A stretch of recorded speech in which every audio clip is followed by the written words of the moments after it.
ए भौजी सब आदमी के नु एक ही गो ढोड़ी रहेला तार दू गो बाबा का। हाँ ए सारा कहाँ भौज के दू गो ढोड़ी बारे तभी ढोड़िया के ऊपर देख दुगो बाटे।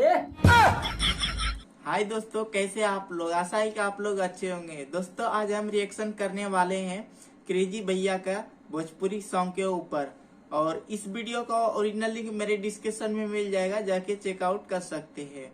इस वीडियो का ओपिनियन दोस्तों लास्ट में बताएंगे। चलिए स्टार्ट करते हैं इस वीडियो को।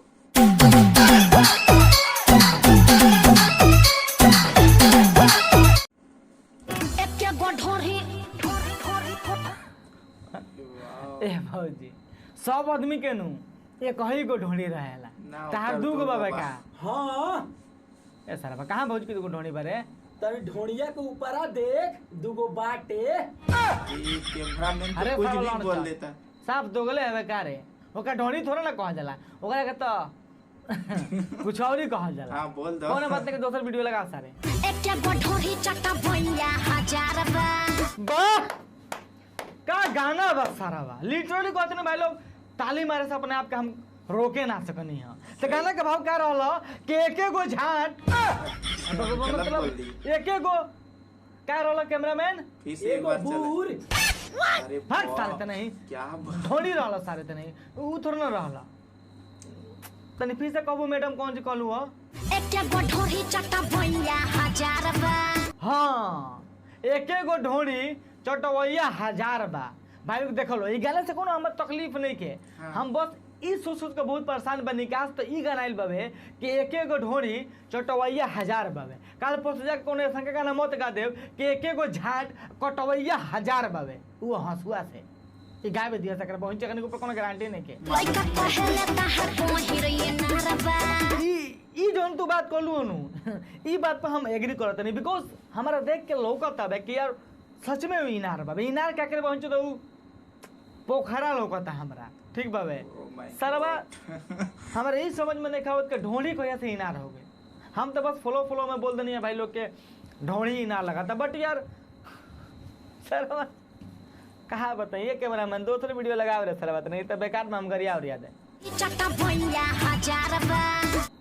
हाँ, देखो भौजी ज्यादा कुछ ना कहल चाह, हम बस लास्ट में कही बात कहल चाह हम कि देख लियो कोई ऐसा मत हो जाओ कि एके गो समझ जा अब पेलवैया 1000 पावे।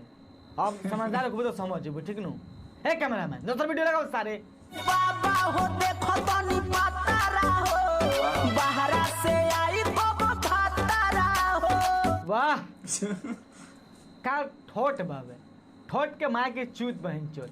हमारा कहे की मतलब बाबे कि सर भाई भौजी कौन सदी में रहती है क्या पता नहीं खे कि सर आजकल टेलीफोन आ गल बा, एंड्रॉइड मोबाइल आईओएसओ ओकर बाद से बहुत अच्छा सा सब मतलब मोबाइल अवेलेबल बा हमनी के इंडिया में का वर्ल्ड वाइड पूरा। टेक्नोलॉजी कितना आगे बढ़ गई बा कि फोन के अपना मरद से पूछ ली के कहिया लई बा भौजी जाते भी पतरा दिखावे खातिर शायद मोबाइल नहीं होगा सारा बा। अब भाई लोग तो हम लोग के मन बोलो चाहे ना ऐसा के उसके गाना सुनने के बाद हमारा झाट लाल होला। और बताओ लोग के कंट्रोल यार नहीं तो समझ हटाओ के मन में हटाओ सारे। दहिया के दौरत बाबा हो बाबा दी दैट्स द पावर ऑफ भौजी के जवानी ना। मतलब सुनत रहो भौजी के कहना कि दहिया के दौरद कबले उदी ही। अरे सारा बा ए भौजी पेलवावे के मन बा। अरे अब तारे बहुत जो बुढ़ाइल सांड से पेलवा दम लगबू पकैया खींचे। पंडित जी बताई ना भातार कबली, पंडित जी बताई ना भतार कब ली। सर हम तो ही सुन लेने का पंडित जी बताई ना बियाह भी कब बोल होई। देते। लेकिन ही भौजी कहती है कि भतार कब ली। भाई लोग तुम लोग के तनी आगवा कहनी है कि भौजी पेलवाथल बियाह करे पहुंच दो ऐसा भौजी के तब पेल के लाने पर चिरका देवे के चाहिए। क्या कैमरामैन सही कहनी है नु? हाँ तो ठीक है चलो यही बात पे गाने दे बोलता है। बात सारे मजाक कोई नहीं है सारे, खराब पागल है का। राजा जी के वीडियो देखनी धके हिलावत में। अब बताओ लो हाय भौजी एकरे पहुंच तो अपना भातरा के हाथे हिलावत में देख ले बिया। तो इसमें बतावे मतलब समझ चलो यार।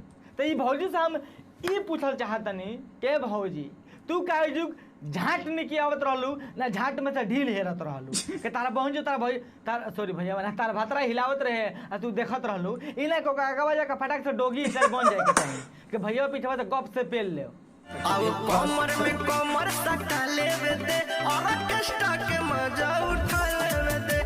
अरे तोरी बहन के बुरी में मछरी पेलो मतलब मजाक कनी हां तारा भाई ई कौन नया टेक्नोलॉजी आ गइल बारे कि कमर से कमर सटाई लेवल जा और ऑर्केस्ट्रा के मजा उठाई लेवल जा सरवा भाई लोग तोनो से पहले ही कनी है भोजपुरी वाला कुछ बने के नेक्स्ट लेवल है सब टेक्नोलॉजी लगावल सन जो लगे अभी नासा के पास एक्सेस नहीं के और इसरो के पास तो भाई बहुत पीछे है समझ सकत रहो और पाकिस्तानी के माँ के चूत ओकन के बातें छोड़ दलो ओकन के तो भाई टेक्नोलॉजी इतना घटिया होला के माँ के चूत होला वो बात छोड़ दलो ना एजु पॉइंट ई आवत है पॉइंट मतलब ई आवत है जो कि भौजी कहती आव कमर से कमर हटाई लेवल जा और ऑर्केस्ट्रा का मजा उठाई लेवल जा तो हमार कहना ई बाबे कि अगर भौजी तू कमर से कमर हटेबू नु भैया से तो ऑर्केस्ट्रा का मजा नहीं कुछ और इस बम के मजा आई जब रिलीज कर दी तार बहन के नु लगबू कहां पे हां पे लगबू ए सखी चोली के कबूतर एगो दक्षिण भागे एगो उत्तर। वाह एगो दक्षिण भागे एगो उत्तर सरवा हमर ई देखे बुझात के भौजी के चोली में कबूतर कहां से आ गइल बाड़ा सन ओमे त चूची मतलब ओकरा में तो कुछ और सामान रहेला लेकिन भौजी कहती है कि हमार चोली के कबूतर एगो दक्षिण भागे एगो उत्तर और एगो पंजाब भाग गइल एकर बहन तो निचला कबूतर आवा सॉरी दिल गोहिया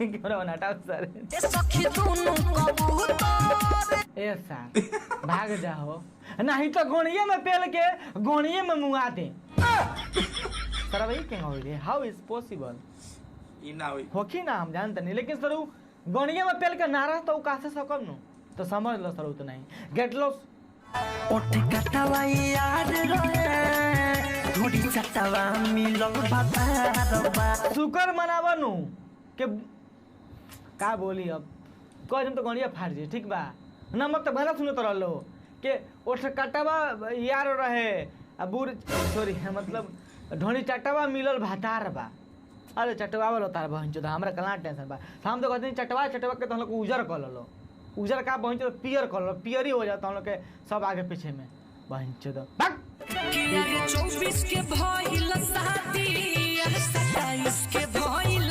लइका।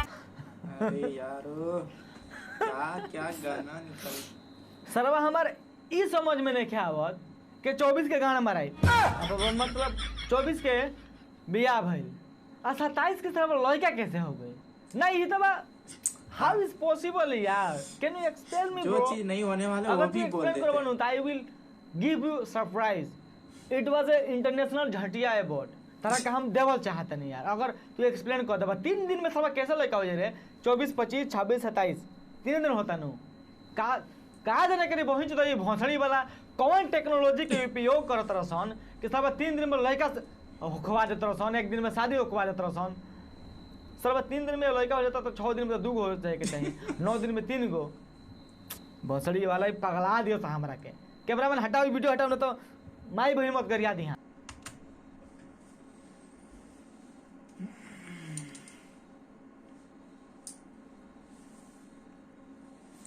तो दोस्तों ये वीडियो यहाँ पे खत्म होता है और ये वीडियो में काफी अश्लीलता को हदें पार कर देती है यानी ऐसे ऐसे गाने आते हैं जो कि सुनने लायक नहीं रहता और कुछ अलग अलग तरह के बातें जो रहता ना वो गजब का रहता है जिसका बोले तो क्वेश्चन का आंसर भी नहीं मिलता है। अब बताइए 9 महीने में बच्चा होने वाला बोलता है 3 महीने में हो जाएगा गजब वाली बात है। ऐसे ऐसे बात बोलता है जो सुनने में थोड़ा अजीब लगता है लेकिन चलिए जो भी है इंटरटेनमेंट पर्पस के लिए सब बनाया है और जो भी और क्रेजी भैया का जितने भी सॉन्ग आते हैं एकदम बोले तो बहुत ही अलग लेवल का आता है और काफी तरह इंटरटेनमेंट हो रहा है इसमें। तो दोस्तों आई होप ये रिएक्शन मेरा पसंद आए तो मेरे इस वीडियो को लाइक एंड सब्सक्राइब कर देना। फिर ही मिलते हैं एक ऐसी वीडियो के साथ, तब तक के लिए धन्यवाद।